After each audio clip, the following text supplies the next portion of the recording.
Assalamualaikum warahmatullahi wabarakatuh. Hari ini saya akan menjelaskan materi tentang etiket dan etika berbicara dalam mata ajar pelayanan prima, di mana etiket dan etika berbicara ini merupakan salah satu target capaian pembelajaran dalam mata ajar pelayanan prima. Mungkin semuanya sudah paham apa itu tentang berbicara, apa itu tentang etika. Namun di sini saya mencoba untuk menjelaskan kembali apa itu etika dan etiket berbicara baik dalam kehidupan sehari-hari maupun dalam kehidupan di dunia profesional. Dalam hal ini adalah sebagai perawat profesional. Nah, ketika kita berbicara tentang etika komunikasi, tentunya kita tidak bisa lepas dari ilmu komunikasi, di mana beberapa pakar dalam ilmu komunikasi mengatakan ada beberapa definisi etika komunikasi.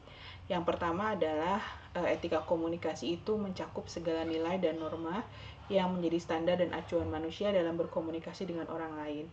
Jadi ketika kita contohnya adalah ketika kita berbicara dengan seseorang, tentu ada acuan, ada standar yang baiknya yang harus kita lakukan, sehingga ketika kita berkomunikasi akan memberikan penjelasan yang spesifik, baik itu yang menerima informasi maupun kita sebagai pendengar. Dan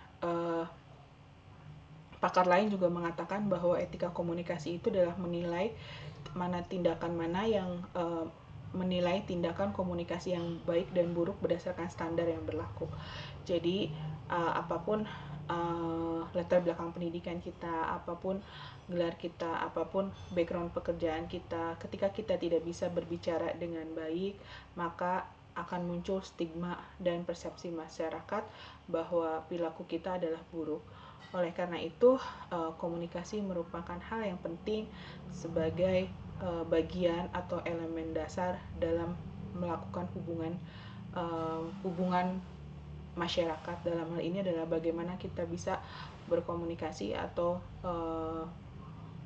melakukan berkomunikasi baik itu dengan lingkungan di sekitar maupun masyarakat yang lebih luas lagi. Seperti yang tadi saya sampaikan bahwa yang namanya komunikasi adalah hal yang krusial dalam kehidupan manusia, dan ini perlu dipahami oleh kita semua ketika kita akan memulai berbicara atau mendiskusikan sesuatu. Tanpa adanya etika komunikasi, maka akan terjadi hal-hal yang tidak diinginkan. Seperti misalnya kita ingin mendiskusikan sesuatu, tetapi karena kita berdiskusinya dengan nada dan intonasi yang tinggi, dengan emosi, dengan ekspresi muka yang marah, kemudian tidak mampu mengendalikan emosi, akhirnya muncullah pertengkaran. Akhirnya ketika kita berdiskusi dengan intonasi nada yang gak jelas atau bahasa yang terlalu cepat, maka akan timbul kesalahpahaman, perselisihan, dan akhirnya akan menimbulkan hal-hal yang tidak nyaman bagi diri kita maupun orang yang diajak berdiskusi atau menjadi lawan bicara kita. Nah, di sini ada etika dan etiket dalam berkomunikasi. Yang pertama adalah jujur. Ketika kita berkomunikasi dengan siapapun, baik itu dengan orang yang lebih kecil atau teman sebaya, itu kita tidak boleh berbohong. Walaupun dengan anak kecil, upayakan kita jujur. Contoh, nanti kalian mungkin akan menjadi sebagai perawat, akan melakukan tindakan-tindakan invasif yang mungkin menyakiti anak tersebut. Misalnya kalian harus memasang infus, di situ kalian memberikan info konsen kepada adik-adiknya atau kepada adiknya bahwa akan melakukan tindakan infus dan itu tidak sakit. Nah, itu yang berbohong. Seharusnya kita katakan bahwa kita akan melakukan tindakan infus yang tujuannya adalah untuk memberikan cairan. Tindakan ini sedikit sakit, namun tindakan ini akan memberikan banyak manfaat kepada adik karena bisa memenuhi kebutuhan cairan yang diperlukan oleh adik sehingga adik bisa cepat sembuh. Nah, seperti itu. Jadi jujur itu nggak selalu yang namanya jujur itu hal-hal yang positif gitu. Kita bisa mengatakan hal-hal yang negatif pun dengan jujur. dan akan menjadi tidak menyakitkan ketika kita berbicaranya dengan komunikasi atau bahasa yang halus atau bahasa yang baik. Kemudian bersikap dewasa, tidak kekanak-kanakan. Jadi berkomunikasilah sesuai dengan usia Anda. Jadi ketika Anda berbicara dengan orang tua, maka gunakan bahasa yang sopan. Berbicara dengan anak-anak, maka gunakan bahasa yang mudah dimengerti oleh anak dan tidak terlalu kekanak-kanakan atau terlalu lebay gitu. Manja yang berlebihan ketika ngomongnya. Nah, itu tidak baik dalam berkomunikasi. Kemudian lapang dada dalam berkomunikasi. Contohnya adalah ketika kita mendiskusikan sesuatu hal, namun pendapat yang kita kemukakan itu tidak diterima oleh forum. Nah, kita harus lapang dada menerima keputusan yang diambil oleh forum. Apapun itu keputusannya, kita harus lapang dada ketika kita berkomunikasi dengan forum atau pada saat diskusi. Kemudian tidak boleh menggunakan panggilan atau sebutan yang buruk. Artinya kita harus memberikan panggilan atau sebutan yang baik, even kepada sahabat terdekat kita. Namun tren anak-anak sekarang itu selalu membuat sebutan-sebutan yang menurut dia itu sebutan sayang, tapi sebenarnya itu adalah dalam arti secara harfiah itu memiliki makna yang jelek. Jadi berikan panggilan atau sebutan yang baik. Menggunakan pesan bahasa yang efektif dan efisien. Ketika kita berbicara, maka sebaiknya itu adalah tidak terlalu, ketika ingin menyampaikan pesan, sebaiknya jangan terlalu bertele-tele, tapi katakan atau straight to the point bahwa kita itu pesannya itu apa sih gitu kan ya, kita tahu orang mau melakukan apa gitu. Jangan terlalu panjang menceritakan dulu kronologisnya lalu dijelaskan maksudnya apa. Jadi sebaiknya ketika ingin menginformasikan sesuatu, jelaskan tujuannya apa, lalu apa pesannya. Kemudian tidak mudah emosi, walaupun pada saat itu kita merasa terintimidasi ketika proses diskusi atau mengemukakan pendapat, namun kita dan lingkungan sekitar juga sudah emosi. Nah, kita tidak boleh terpancing, kita tetap mempertahankan atau mampu mengendalikan emosi kita. Kemudian berinisiatif sebagai pembuka dialog, artinya adalah ketika kita dalam suatu forum diskusi di mana semua orang tidak ada yang mau membuka, yang mengawali untuk membuka percakapan, maka haruslah ada yang memulai inisiatif seperti itu, menginisiatif untuk membuka percakapan. Kemudian berbahasa yang baik, ramah dan sopan, menggunakan pakaian yang pantas. Menggunakan pakaian yang pantas ini maksudnya adalah gunakanlah pakaian sesuai dengan kondisinya. Ketika kita memang harus menggunakan pakaian yang formal dalam situasi dan acara yang formal, ya haruslah menggunakan itu. Jangan sampai judulnya adalah acara yang formal, namun kalian menggunakan baju yang terlalu santai. Nah, itu artinya adalah tidak menghargai diri Anda sendiri. Kemudian bertingkah laku yang baik akan memberikan nilai positif bagi Anda ketika berkomunikasi atau berinteraksi dengan masyarakat sekitar.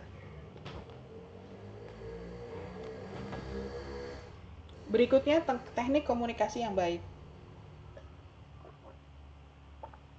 Teknik komunikasi yang baik itu adalah menggunakan kata dan kalimat yang baik, menyesuaikan dengan lingkungan Anda. Ketika misalnya kita harus berinteraksi dengan orang-orang yang memiliki latar belakang, misalnya orang Batak, orang Papua yang biasa itu ngomongnya keras, maka kita nggak bisa ngomongnya lembut. Nanti mereka akan beranggapan bahwa nggak kedenger apa sih, ngomong apa sih itu gitu kan ya. Jadi sebaiknya kalau ngomong kita sama orang-orang Batak, ngomong sama orang-orang Papua yang awalnya kita lembut pun ya kita harus kencang karena mengikuti dengan kondisi lingkungan di situ gitu ya. Kemudian misal, terus kita berhadapan lagi dengan suku Sunda atau suku Jawa. Kita ngomong kencang-kencang, nanti dikiranya kita sedang marah-marah ya. Jadi ya tadi yang seperti yang saya sampaikan bahwa intonasi, ekspresi itu sesuaikan dengan kondisi lingkungan tempat kita berada. Kemudian gunakan bahasa yang mudah dimengerti oleh lawan bicara. Jadi kalau kita merasa bahwa kita lawan bicara kita adalah orang yang anak-anak SMA, bagaimana kita memberikan pendidikan kesehatan dengan bahasa yang mudah dimengerti oleh anak SMA. bagaimana kita memberikan pendidikan kesehatan dengan target sasaran kita adalah anak-anak TK. Bahasanya yang seperti apa? Nah, itu. Jadi gunakan bahasa yang memang dimengerti oleh lawan bicara kita. Jadi sebelum kita mau berkomunikasi atau mau memberikan pendidikan kesehatan, kita harus tahu dulu nih targetnya itu umur berapa. Ketika targetnya adalah umur lansia, maka bahasa apa yang digunakan untuk berbicara dengan lansia? Mungkin ketika berbicara dengan lansia tidak boleh menggunakan bahasa Indonesia yang baku. Misalnya kebanyakan orang-orang lansianya sukanya bahasa Sunda, ya mau nggak mau kita menggunakan bahasa Sunda, seperti itu. Kemudian menatap lawan bicara. Jadi ketika berkomunikasi sebaiknya ada kontak mata, tapi kontak matanya itu bukan sifatnya dalam mengintimidasi, melotot seperti itu ya, tidak, tapi menatap dengan lembut. Kemudian memberikan ekspresi wajah yang ramah dan murah senyum. Jadi ketika berbicara, alangkah lebih baiknya di sela-sela kita berbicara, kita harus berikan senyuman seperti itu ya, agar kita terlihat ramah dan orang yang mendengarkan kita akan menjadi jauh lebih nyaman ya. Kemudian gunakan gerakan tubuh atau gestur tubuh yang wajar. Artinya ketika kita emang perlu menggerakkan sesuatu, kita boleh menggerakkan tangan, menggerakkan kepala, namun jangan terlalu berlebihan ya, jangan terlalu over atau terlalu berlebihan dengan menggunakan nonverbal. Nanti ada hal tersebut akan mengganggu, akan mendistraksi orang lain yang melihat atau yang mendengarkan informasi yang kita sampaikan. Kemudian bertingkah laku yang baik dan ramah terhadap lawan bicara. Nah, ini kita juga harus bersikap ramah ketika berbicara, nada yang lembut dan ekspresi muka yang ramah. Kemudian memakai pakaian yang rapi, menutup aurat dan sesuaikan dengan situasi dan kondisinya. Ketika kita emang contohnya adalah kalian misalnya pada suatu wilayah diminta untuk menjadi narasumber di suatu kegiatan lokakarya mini masyarakat untuk memberikan penkes tentang COVID-19. Nah, kalian targetnya apa dulu nih? Kalau misalnya targetnya adalah ibu-ibu pengajian, jumlahnya 50, maka kalian juga harus menggunakan baju yang sama dengan ibu-ibu tersebut, menggunakan gamis. Atau misalnya targetnya adalah orang-orang pekerja gitu kan, maka kalian harus menggunakan pakaian yang lebih sopan. Jadi maksudnya seperti itu. Jadi gunakanlah pakaian sesuai dengan kondisinya masing-masing. Ketika memang targetnya adalah remaja, berarti kita nggak usah menggunakan pakaian yang terlalu formal, kita harus casual gitu ya, agar kita bisa masuk ke dalam lingkungannya, ke dalam dunianya. Kemudian tidak mudah terpancing emosi ketika lawan berbicara mencoba mengintimidasi kita. Jadi kita coba untuk menarik nafas. Kalau emang kita tidak mampu untuk menahannya, coba dengan menarik nafas ya sebanyak 3 kali, hembuskan perlahan-lahan. Maka itu akan membantu kita untuk mampu mengendalikan emosi agar kita berbicaranya tidak meledak-ledak, agar tidak menunjuk-nunjuk seperti itu. Kemudian menerima segala perbedaan pendapat dan perselisihan yang terjadi. Jadi kalau misalnya tadi yang seperti saya sampaikan, ketika dalam suatu kondisi kita yakin banget nih bahwa pendapat kita atau ide kita tuh keren banget. Namun ketika kita diskusikan di dalam suatu forum atau rapat, ide kita itu dimentalkan. Artinya mereka itu atau teman-teman kita yang lain tidak setuju dengan ide kita. Mereka lebih memutuskan untuk menggunakan ide yang dihasilkan pada saat rapat. Nah, itu adalah harus kita terima dengan lapang dada. Jangan sampai karena ide kita tidak didengarkan atau tidak diimplementasikan, kita tidak bisa menerima hasil keputusan rapat. Akhirnya kita tidak bisa berkontribusi untuk melaksanakan kegiatan sesuai dengan hasil rapat tersebut. Kemudian adalah mampu menempatkan diri dan menyesuaikan gaya komunikasi sesuai dengan karakteristik lawan bicara. Tadi ya, jadi kalau tadi yang seperti saya katakan, kita harus tahu dulu lawan bicara itu segmennya apa. Anak-anak, remaja, usia produktif, dewasa muda, dewasa tengah atau lansia. Kemudian menggunakan volume, nada, intonasi suara serta kecepatan bicara yang baik. Jangan sampai kita salah. Misalnya kita berbicara pada orang lansia, ngomong kita pelan, nggak taunya mayoritas di antara mereka mengalami gangguan pendengaran. Nah, seperti itu. Jadi boleh kita berbicara dengan nada atau volume yang tinggi sesuai dengan lawan bicara kita. Ketika kita sama anak-anak, nada bicara kita terlalu tinggi sehingga baru juga kita menyapa dia sudah menangis anaknya. Nah, itu seperti itu ya. Jadi situasi penggunaan volume, nada, intonasi, dan kecepatan bicara ini tergantung dari segmen usia lawan bicara Anda. Kemudian menggunakan komunikasi tadi ya, menggunakan komunikasi nonverbal untuk mendukung komunikasi kita. Komunikasi yang baik dan efektif yang pertama adalah bicara dengan jelas. Ya, yang bicara dengan jelas ini maksudnya adalah kita menyampaikan pesan atau menyampaikan informasi itu harus jelas. Harus jelas. Agar apa? Agar audiens atau lawan bicara kita menangkap apa yang kita maksudkan. Sehingga hasilnya adalah tidak menimbulkan kesalahpahaman seperti itu. Kemudian kita mendengarkan dengan baik, artinya adalah jangan ada beberapa orang yang dia tuh nggak suka mendengarkan, dia paling suka berbicara aja, tapi ketika ada orang lain ngomong dia nggak nyimak kayak gitu ya. Sebaiknya kita harus bisa kapan saatnya kita memberikan informasi, kapan saatnya kita harus mendengarkan dengan baik seperti itu ya. Kadang ada orang yang dia maunya memberikan informasi, tetapi ketika di suatu waktu dia harus mendengarkan, dia tidak memperhatikan dengan baik. Ketika lawan bicaranya ngomong, dia sibuk dengan membuka-buka handphonenya atau sibuk dengan aktivitas yang lainnya tanpa mendengarkan temannya itu. Nah, itu maksudnya. Sehingga hal tersebutlah akan mengakibatkan si lawan bicara yang memberikan informasi menjadi tidak dihargai oleh kita. Seperti itu. Kemudian perhatikan lawan bicara, karena memperhatikan lawan bicara adalah salah satu bentuk bahwa kita menghargai apa yang dia bicarakan. Kita menghargai apa yang dia informasikan ke kita. Seperti itu. Jadi perhatikan lawan bicara, kontak mata yang seperti tadi saya bilang harus, bukan berarti kita harus pelototin terus matanya, tidak. Jadi ada suatu waktu di mana kita melakukan kontak mata, namun kita fokus lagi ke pembicaraan, kemudian kontak mata lagi, seperti itu. Kemudian melakukan konfirmasi. Nah, ini konfirmasi itu perlu ketika misalnya kita dalam suatu forum rapat, kita memutuskan sesuatu, nah hasil keputusannya itu sebaiknya disimpulkan kembali, dikonfirmasi kembali bahwa hasil rapat kali ini adalah memutuskan apa, seperti itu. Jadi disimpulkan kembali agar tidak menimbulkan kesalahpahaman oleh semua peserta atau orang yang hadir pada saat rapat atau diskusi tersebut.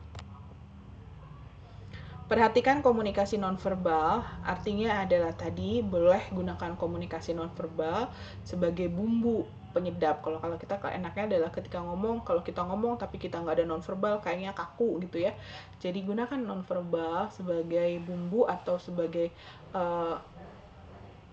sebagai penguat kita ketika berbicara. Contohnya adalah ketika kita perlu untuk mengeluarkan gestur seperti mimik yang kebingungan, ya katakan boleh kalian mengeluarkan itu, atau kalian menggerakkan tangannya atau menggerakkan kaki jika memang diperlukan, boleh, tapi jangan terlalu berlebihan karena itu membuat yang melihat itu menjadi terdistraksi oleh nonverbal kita. Nah, itu adalah terkait dengan berkomunikasi dan berbicara. Nah, ini adalah ada hal-hal yang harus diperhatikan oleh Anda ketika berbicara. Yang pertama tadi, suara harus terdengar dengan jelas. Kemudian yang kedua, pembicaraan hendaknya mulai pembicaraan dalam kebaikan. Jadi kalau kita niatnya adalah mendiskusikan sesuatu untuk menghasilkan suatu kebaikan, nah itu pasti akan mendapatkan output yang baik. Tapi kalau kita niatnya adalah kumpul untuk menjelekkan seseorang, untuk menjatuhkan seseorang, nah itu akan menimbulkan beberapa perselisihan atau tadi ya, pertengkaran. Kemudian tenang dalam berbicara, jadi tidak tergesa-gesa. Walaupun kita dalam kondisi gugup, nggak pernah nih biasa berbicara di depan orang banyak, misalnya kayak gitu ya, kita harus bisa menenangkan diri kita agar kita tidak terlalu cepat berbicaranya. Kemudian hindari memonopoli pembicaraan. Nah, ini kadang ada beberapa orang yang selalu menjadi dominan ketika dalam suatu forum. Artinya semua dipengen dia lagi tanpa memberi kesempatan kepada orang lain. Nah, sebaiknya Anda harus bisa mengontrol diri Anda, kapan Anda berbicara, kapan Anda memberi kesempatan kepada teman-teman untuk berbicara, seperti itu ya. Kemudian yang berikutnya adalah memandang rendah lawan bicara. Nah, ini nggak boleh, apalagi nanti kita akan dihadapkan dengan pasien dengan berbagai status sosial ekonomi yang berbeda. Ada pasien yang memang dia nggak di hidupnya di pinggir jalan, ya dia tidak punya keluarga, bahkan baju pun kayaknya nggak punya, cuma baju yang dia pakai yang punya. Nah itu kita tidak mau berkomunikasi dengan pasien itu karena mungkin merasa bau, atau mungkin kita ketika berbicara dengan pasien itu jaraknya dengan jarak 2 meter misalnya gitu ya. Nah itu ya kita tidak boleh memandang rendah lawan bicara. Atau ketika kita ingin melakukan suatu pendidikan penyuluhan kesehatan, targetnya adalah pengemis jalanan. Nah kalian memandang mereka dengan memandang rendah pengemis-pengemis jalanan itu dengan menggunakan bahasa-bahasa yang tidak dimengerti misalnya seperti itu ya. Jadi kita tidak bisa masuk ke dalam dunianya. Nah itu, jadi tidak boleh memandang rendah lawan bicara. Kemudian membicarakan sesuatu itu yang tidak boleh membicarakan sesuatu yang tidak berguna gitu, yang tidak berfaedah. Kemudian membicarakan semua yang didengar. Jadi ini juga salah nih, ketika kita nggak yakin nih apa yang disampaikan oleh teman kita, sebaiknya jangan diinformasikan terlebih dahulu. Kalian klarifikasi dulu kepada sumber utamanya. Apakah betul tadi Anda menyampaikan seperti itu tentang saya? Nah, kita sebaiknya klarifikasi. Jangan kita menjadi menjadi mengadu domba gitu. Kita nggak tahu nih apa percakapannya, tiba-tiba kita sampaikan ke orang lain, barijeng isi atau informasi yang kita sampaikan tuh belum tentu benar gitu ya. Kemudian hindari perdebatan atau saling membantah. Nah ini tujuan daripada forum atau diskusinya itu untuk apa? Apakah forum atau diskusinya itu dibuat untuk menjatuhkan seseorang atau dibuat untuk mencari solusi? Nah ini harus jelas terlebih dahulu. Kemudian hindari sikap memaksakan diri. Nah jangan kalian memaksakan diri bahwa ketika diskusi itu bahwa ide saya itu yang paling keren, semua orang harus mengikuti ide saya. Tidak. Jadi jangan memaksakan diri untuk memaksakan kepada orang lain untuk menerima apa ide atau pendapat kita. Hindari mengadu domba ya, karena mengadu domba itu adalah sifatnya ya nggak boleh ya, karena bisa juga itu fitnah ya, menjadi fitnah, atau nanti malah jadi niatnya sih kita benar sih tapi nanti ujung-ujungnya jadi suzon kayak gitu ya, gibah dan lain sebagainya. Jadi udah, kalau emang kita belum jelas informasinya sebaiknya kita diam aja atau klarifikasi ke sumbernya seperti itu. Dengarkan orang lain berbicara lalu hindari perkataan yang kasar. Nah ini, walaupun kita berbicara dengan teman sebaya kita, maka hindari perkataan kasar. Nah, itu yang bisa saya sampaikan terkait etika-etiket berbicara. Selanjutnya saya akan menjelaskan tentang cara bertanya. Ada beberapa poin tentang bagaimana kita bertanya. Yang pertama adalah tidak terlalu panjang. Ketika kita ingin menanyakan sesuatu, itu tidak terlalu panjang. Jadi, fokus pada pertanyaannya. Jangan ngomong dulu apa, baru terakhir pertanyaannya apa gitu. Jadi, membuat bingung. Jadi, silakan aja langsung pertanyaannya apa, ya. Diakhiri dengan kalimat tanya seperti itu. Kalau diketik seperti, kalau emang diungkapkan ya berarti dengan kalimat tanya misalnya bagaimanakah, apakah, jelaskan. Nah seperti itu ya. Kemudian hindari pertanyaan dengan jawaban ya atau tidak. Nah ini maksudnya adalah pertanyaan yang tertutup. Jadi kalian harus bisa menghindari membuat pertanyaan yang sifatnya adalah bahwa jawabannya cuma ya dan tidak. Sebaiknya buat pertanyaan yang open question, artinya adalah pertanyaannya itu membutuhkan jawaban yang panjang. Jangan memancing emosi seseorang. Misalnya kita emang sengaja nih bertanya itu hanya untuk mengetes kemampuan orang tersebut, atau bertanya itu hanya untuk menjatuhkan orang tersebut. Jadi kalau dia nggak bisa menjawab pertanyaan kita merasa puas. Nah itu tidak boleh seperti itu. Kemudian tidak boleh melakukan interupsi. Artinya apa? Ketika lawan bicara kita sedang memberikan informasi dan kita ada yang tidak mengerti, sebaiknya tampung dulu, simpan dulu, tulis dulu. Nanti ketika dia sudah selesai memberikan informasi tersebut, baru kita bertanya. Jadi jangan memotong di pertengahan dia berbicara, seperti itu ya. Kemudian bertanyalah dengan nada percaya diri. Nah ini yang paling penting. Jadi kalian harus bisa ketika ingin menanyakan sesuatu, kita harus memiliki rasa percaya diri. Ditunjukkan dengan apa? Ditunjukkan dengan sikap tubuh kita yang tegak, kemudian mata kita yang memandang ke arah orang yang ingin ditanyakan oleh kita, kemudian nada dan intonasi, nada dan suaranya jelas gitu ya. Dan volume suaranya jelas, kemudian ekspresi wajahnya juga tidak yang terlihat mengintimidasi ya, namun ada ramah, ada senyuman dan benar-benar ingin mengetahui. Nah, itu maksudnya bertanya dengan nada percaya diri. Bertanyalah dengan sopan dan hati-hati dalam berasumsi atau membuat prediksi. Jadi ketika kita membuat asumsi atau membuat prediksi, maka harus menggunakan bahasa yang hati-hati. Karena kalau kita ngomongnya itu adalah tidak menggunakan bahasa-bahasa yang hati-hati, maka akan menimbulkan akan menimbulkan kesalahpahaman, akan menimbulkan perselisihan, sehingga forum diskusinya itu menjadi tidak nyaman ya ketika kita sudah berasumsi negatif seperti itu. Pastikan pertanyaannya tadi yang sederhana ya, artinya adalah efektif dan efisien, nggak bertele-tele. Jangan terlalu banyak bertanya itu menggunakan misalnya gini, ibu, maaf ibu, saya mau bertanya, apakah bisa misalnya seorang anak ketika diberikan infus, nah seperti itu, maksudnya jangan menggunakan bentuk daripada kalian mungkin gugup gitu ya. Jadi sebaiknya pertanyaan itu kalau kalian mau nanyakan, tuliskan aja dulu di kertas lembar, lalu kalian bisa bacakan kembali gitu, seperti itu. Jangan bertanya dengan perilaku agresif. Nah ini, jadi ketika kita bertanya, maka misalnya kita itu niatnya adalah mau mengintimidasi, suara kita menggelegar kencang, lalu ekspresi muka kita menunjukkan bahwa kita itu nggak suka sama statement daripada narasumber. Nah itu ya, jadi jangan bertanya dengan perilaku yang agresif. Jadi kalaupun kita merasa bahwa statement yang diberikan oleh narasumber itu tidak benar, kita membalasnya tidak dengan perilaku yang agresif. Nah, itu adalah terkait dengan cara bertanya. Selanjutnya terkait dengan cara menegur. Nah, ini cara menegur. Yang pertama, menegur itu harus dengan cara yang sopan. Artinya, menegur itu boleh.